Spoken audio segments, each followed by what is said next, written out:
Salah satu cara ayah semua bet menyebut bet nyan pada umum ji ayah je nafai bet dan wate bet kamu wate bet nyan hanya buka kitab bet kitab menah tulam kitab menah tulam tapi kitab menah tulam tu hanya buka ayah ne semua bet tanpa kitab nyong masa ne kun kitab dah ayah nyong kapinah ne semua tulam wa nisbatul alfadilil ma'ani khamsatu aqsamin bila nuqsani tawatuun tasyakukun takhalufu wal ishtirak wa aksuhun taradufu. Kalau nak bet kemudian surah ju surah daya dijelaskan berarti nisbahnya bagi na nisbah lafad lil lafad na nisbah makna lil makna na nisbah makna lil lafad. Kemudian nisbah yang secara umumnya terbagi limang: tawatuk, tasyakuk, takhaluf, ishtirak, taraduf.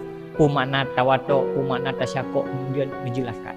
Kamu dengar penjelasan ayat. Nak simak nampak lima kan hanya buka kitab. Simak. Jadi tanya tabut ayah yang karena model lagi nya jadi betul-betul itu harus taingat kata per kata yang menjelaskan daya harus taingat. Menyohan hana pak ubah juga karena hana baca kitab. Sehingga wate bertinga ulang dan wate ulang litanya harus sesuai lagi yang ayah sampaikan. Sehingga ipak katanya untuk tren beutnya hanya betrip. Begitu tren beutnya langsung harus mulang. Pakan menyo tren beut hana tamulang yang ata yang tabut buno cuma nya kagak ada.